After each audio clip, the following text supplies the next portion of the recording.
Coming up on today's show, Nissan gets ready to push a software update to all 2018 Leafs to fix the Rapidgate problem. Tesla begins Model 3 test drives in Europe. Dodge says the next challenger will be electrified, and GM considers plugging in all of its pickups. These stories and more coming next. Welcome back to another weekend roundup show from us all here at Transport Evolved. It might be frigid in large parts of the Northern Hemisphere right now, but I'm ready to warm you up with the latest and greatest in the world of cleaner, greener, safer and smarter transport. After spending much of 2018 apparently ignoring the issue, Nissan has finally prepared a software update for all 2018 Nissan Leafs that should address the now infamous rapid charger throttling problem, all known as Rapidgate. Nissan has been installing this new code base on all new Leafs at the factory for some time, but now older examples of the second generation Leaf will get the update too. I've made a video on this channel discussing the update in a little more detail, so to be sure to check it out at the end of this one if you want to know if you should get the update for your car or not. Volkswagen has stopped taking orders for the e-up in Europe after the automaker admitted that it just can't keep up with the demand for its diminutive plug-in. Much smaller than the e-Golf, the e-up packs an 18.7 kilowatt-hour battery pack, DC quick charging, seating for 4 adults, and an NEDC range of around 100 miles, that's 160 kilometers. Orders have been halted while the automaker catches up with back orders, although I should note that the e-up is likely to get a refresh this year, so maybe that's it for the older version. With European spec Model 3s now rolling off the production line in Fremont, California, Tesla has begun offering test drives in Europe to Model 3 reservation holders there. With 2 ships of cars on the way to Europe from California, it won't be all that long before the first high-end Model 3 reservation holders get their cars. March is the promised date, but those in right-hand European markets like the UK and Ireland will unfortunately not be getting their cars anytime soon. Tesla is focusing on left-hand drive markets around the world before it even starts Model 3 right-hand drive production. As Mercedes-Benz continues to ramp up preparation for the launch of the EQC electric SUV, it's been announced this week that the firm will be constructing a new facility in Jawor, Poland, specifically for the construction of electric car battery packs. While the batteries will be built in Jawor, the cells themselves will not be made in situ. Instead, Benz's parent company Daimler announced a €20 billion investment in securing battery cells on the open market. The new facility in Poland will be built alongside a new factory being constructed there to make internal combustion engines for Mercedes-Benz vehicles. Following Tesla's surprise announcement last week that it will be cutting 7% of its workforce, one of Tesla's rivals, hydrogen fuel cell truck company Nikola Motors, has extended an invitation to those laid off. Come and work for us instead. Nikola CEO Trevor Milton said on LinkedIn this week that those who were laid off should contact him or HR directly with their resume, adding that recent hires have come from both Faraday Future and GM layoffs. This is not a bash on Tesla, he stated, adding, if Tesla could, they would keep everyone, but it's the result of growing in a competitive market. I hope I can help all those affected. Bidirectional charging, being able to transfer power to an electric vehicle and then back from that vehicle to the electrical grid, has been one of CHAdeMO's party tricks for a long time, allowing electric cars to be used to help smooth out the electrical grid and also to provide emergency backup power in the event of a disaster. This week, however, the Charge-In initiative, founded to develop and establish CCS as a rapid charging standard, has published 2 new papers that set up a roadmap for CCS to gain its own vehicle-to-grid connectivity. It says we'll see intelligent, controlled and cooperative charging hit the market next year, with bidirectional power transfer from 2025. Continuing its work in developing all new air travel solutions for the future, Boeing has successfully completed the first test flight of its Electric Autonomous Passenger Air Vehicle, or PAV, prototype, which last year was nothing more than just a conceptual design. The flight took place in Manassas, Virginia, and demonstrated the PAV's abilities to undertake vertical takeoff and landing, hovering, and forward flight. Range of the PAV is currently set at around 50 miles, that's 80 kilometers. By now, I'm sure you know that Ford is considering an electric or plug-in hybrid Mustang, and GM has already showcased an e-Copo Camaro, and now Dodge might be about to get in on the action too, with FCA's new boss confirming that the next Challenger will be electrified in some way. It's unlikely to be an all-electric model, but at the moment a plug-in hybrid variant is likely, as it would help Dodge meet emissions requirements. That said, I'd love to see an all-electric Hellcat muscle in on the action with sub-3 second sprint times and 800 horses at the wheel. Muscle in? Get it? Ugh, never mind. My sense of humour is just devilishly good. Sticking with the theme of following the market trend, Duncan Aldred, vice president of the GMC brand, says General Motors is considering electrifying its heaviest pickup trucks and SUVs.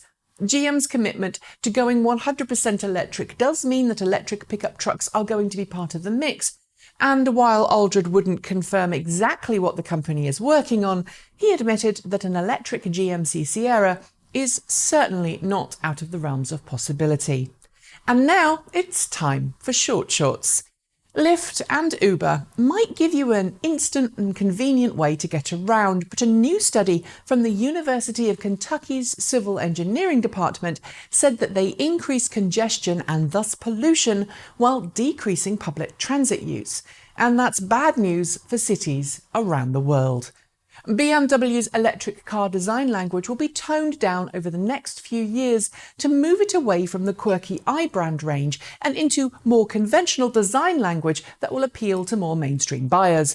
While the iBrand will continue to exist, BMW says the reason to make electric cars look different to petrol ones was less than it once was.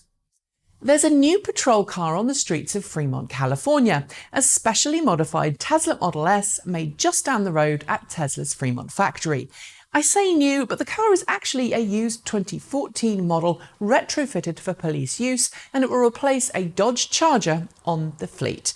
Last week, we thought it was a done deal, but the European Commission's proposal to make liability insurance mandatory for all electric bicycles has been turned down by the Committee of the European Parliament. It was deemed that the proposal would hurt e-bike adoption rates. The Hyundai Kona electric SUV will soon enter into production at a new factory in Chennai, India. Rather than import examples into the country from elsewhere in the world, Hyundai's new facility will make all domestic market Kona electrics, reducing the price for customers. Ducati has confirmed that it's working on an all-electric production series model for launch in the not-too-distant future. The future is electric. We're not that far from starting series production, Ducati CEO Claudio Domenicali said at a recent motor student event in Spain. Tesla has reduced production hours for its Model S and Model X electric cars following those layoffs it announced last week. The firm says it will give more details into production changes at next week's earnings call, but the news has done absolutely nothing for the company's share price. Zero Motorcycles has set the unveiling date of its next generation motorcycle, likely to be called the Zero SRF. There's very little news on what we can expect, other than this bike will likely be a new Halo model with more speed and range over current models. Official unveiling will take place on February 25th. Elon Musk has said via Twitter this week that Tesla's advanced summon feature, which allows the car to actually drive to you rather than just exit the garage, has been given regulatory approval and will be coming to cars shortly. It's not clear, however, which markets have gained regulatory approval. A new EU project has been launched this week called EVC 1000. It aims to develop the components needed to build a production-ready car capable of 1,000 kilometres, 621 miles per charge of its battery pack. The project has 2 years and €6.8 million to achieve that goal. Honda has confirmed it will be holding the world premiere of a new electric car at the Geneva Motor Show.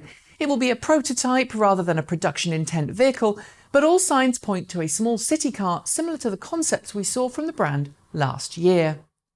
Following the announcement of its new electric motorcycle last week, the reveal date for which has yet to take place, Lightning Motorcycle is now accepting reservations for its Lightning Strike. A regular reservation will cost $500, while $10,000 will get you a special edition variant. Apple has cut 200 employees from its Project Titan self-driving car program. For the most part, Apple appears to have moved those employees to different projects at Apple, and I should note that those projects also seem to involve machine learning, something that's really important for self-driving cars. Toyota may be less than keen on electric cars, but it announced a new partnership with Panasonic this week, building a new company to manufacture electric vehicle batteries. The company will look to supply batteries to Mazda, Daihatsu, Subaru, Toyota, and possibly Honda. And those are your shorts. There will be more next week. Tesla will release its quarterly earnings report on Wednesday next week, and as usual, it will hold an earnings call shortly thereafter. During that call, analysts, large investors, and select members of the press will be given a chance, as usual, to quiz Elon Musk and Tesla's CFO, Deepak Ahuja. Traditionally, small shareholders haven't been given much of a chance to pose questions, but thanks to YouTuber and investor Galileo Russell, who is working with startup company Say, Tesla has agreed to answer questions posed through Say's new portal. I've put a link in the show notes so you can take part if you're interested, but you will need to be a Tesla shareholder. Volkswagen's ID.R, the single-seat custom-built race car that set a new world record at Pikes Peak International Hill Climb last year, has a new challenge in its sights: the world-famous Nürburgring Nordschleife in Germany. Its goal? To break the existing 6-minute 45.9-second electric car record set there in 2017 by Peter Dumbreck in a Niro EP9 race car. Volkswagen says it will attempt the record in the near future.